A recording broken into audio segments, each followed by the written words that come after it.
प्रेम परमात्मा का पहला परिचय है। प्रेम के लिए न तो समय का कोई अंतर है और न कोई स्थान का। प्रेम एकमात्र किमया है जो समय को और स्थान को मिटा देता है, जो समय और स्थान को मिटा देती है। जिसमें तुम्हें प्रेम नहीं है वह तुम्हारे पास बैठा रहे, शरीर से शरीर छूता हो तो भी तुम हजारों मील के फासले पर हो, और जिसके तुम्हारे प्रेम है, जिससे तुम्हारा प्रेम है, वह दूर चांद तारों पर बैठा हो तो भी सदा तुम्हारे पास बैठा है। प्रेम एकमात्र जीवन है, अनुभव है, जहां टाइम और स्पेस, समय और स्थान दोनों व्यर्थ हो जाते हैं। कोई काम का नहीं हुआ, समय व्यर्थ हो जाता है। प्रेम एकमात्र ऐसा अनुभव है जो स्थान की दूरी में भरोसा नहीं करता, न काल में,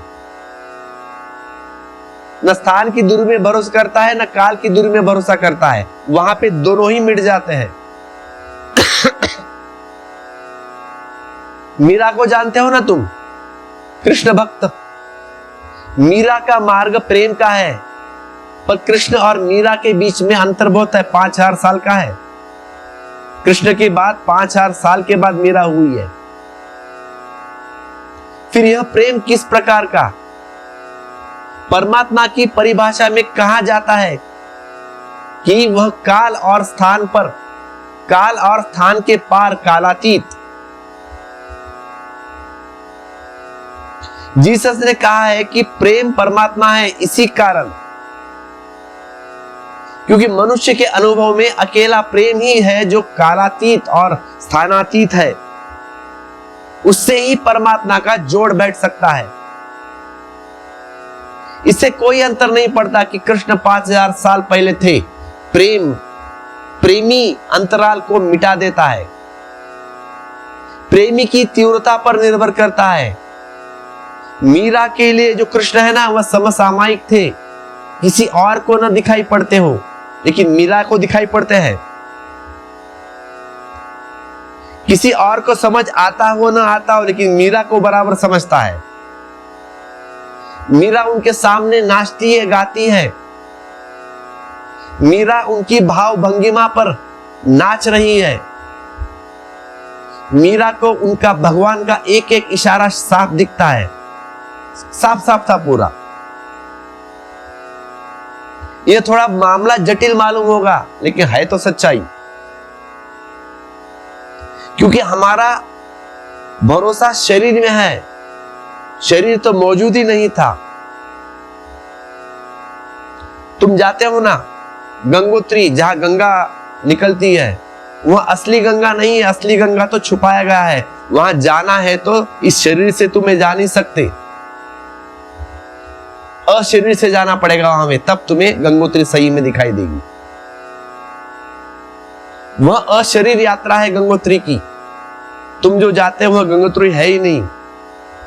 बुद्ध ने स्वयं को कहा है कि जो मुझे प्रेम करेगा, बुद्ध कहते जो मुझे प्रेम करेगा और जो मेरी बात को समझेगा।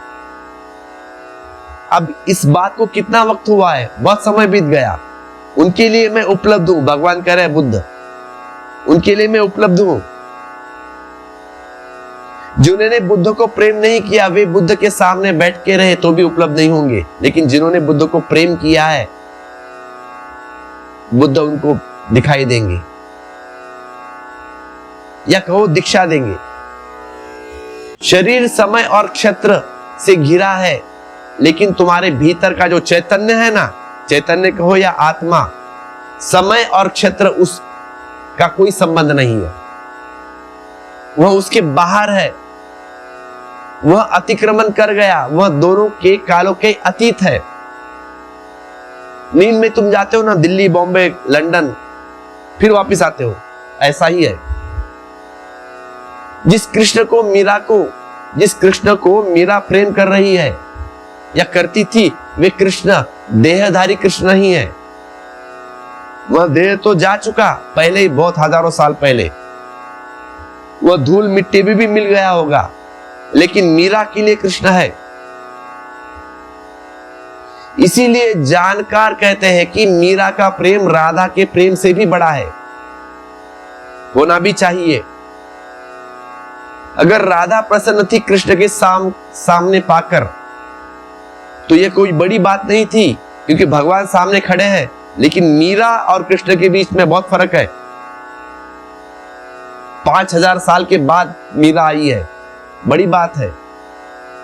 जिन गोपियों ने कृष्ण को देखा है, जिन गोपियों के सामने कृष्ण मौजूद है, तो सामने प्रेम कर सकते हो तुम, क्योंकि भगवान सामने खड़े हैं। लेकिन मीरा के लिए भगवान तो नहीं थे, लेकिन सामने थे उसके लिए। जो सामने व्यक्ति रहता है उसके लिए तो प्रेम सहज बह सकता है, तुम भी कर सकते हो, सामने है, कोई टेंशन नहीं।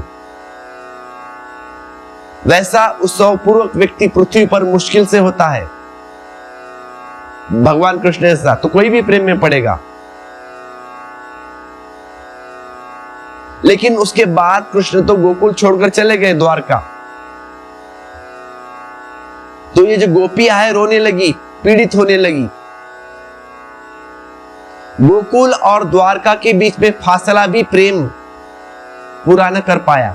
बहुत कम डिस्टेंस था गोकुल और द्वारका में, ज्यादा नहीं था, समसामयिक था ना, स्थान की दूरियां थी बस। समय की तो कम से कम दूरी न थी। लेकिन मीरा के बाबत तो बात अलग है। मीरा को स्थान की भी दूरी है और समय की भी दूरी है, लेकिन उसने दोनों का उल्लंघन कर दिया। जब मीरा थी तब कृष्ण नहीं थे, कृष्ण तो जा चुके, लेकिन मीरा को प्रॉब्लम नहीं है उसका। उसने दोनों का उल्लंघन कर लिया, वह दोनों के पार हो गई। प्रेम के हिसाब में मीरा बेजोड़ है। एक क्षण भी उसे शक ना रहा कि भगवान है नहीं मेरे सामने, भगवान तो सामने ही खड़े हैं। एक क्षण उसे संदेह नहीं हुआ, एक क्षण को उसने ऐसा व्यवहार न किया कि कृष्ण को पता नहीं कृष्ण है या नहीं। वैसी आस्था, वैसी श्रद्धा, अनन्य श्रद्धा, फिर समय की कोई दूरी न रह जाती, दूरी रहती ही नहीं। आत्मा सदा है। जिन्होंने प्रेम का झरोका देखा, उन्होंने सदा जो आत्मा है उपलब्ध हो जाती है। जिन्होंने प्रेम का झरोका देखा उनके लिए। जो अमृत को उपलब्ध हुए हैं व्यक्ति, कृष्ण हो कि बुद्ध हो या क्राइस्ट हो, जीसस, जो भी उन्हें प्रेम करेगा वह भी उन्हें प्रेम करेगा। कृष्ण, बुद्ध, क्राइस्ट, इन लोगों को जो भी प्रेम करेंगे उनको भी वे लोग प्रेम करेंगे। लेकिन सच्चा प्रेम होना चाहिए, तभी निकटता संबंध प्रस्थापित होगा। वे तो सदा उपलब्ध है। जब भी तुम प्रेम करोगे तुम्हारी आंख खुल जाएगी, तुम्हारे सामने वह व्यक्ति खड़ा होगा। इसलिए बुद्ध ने कहा है कि मेरा एक जन्म है मैत्रेय।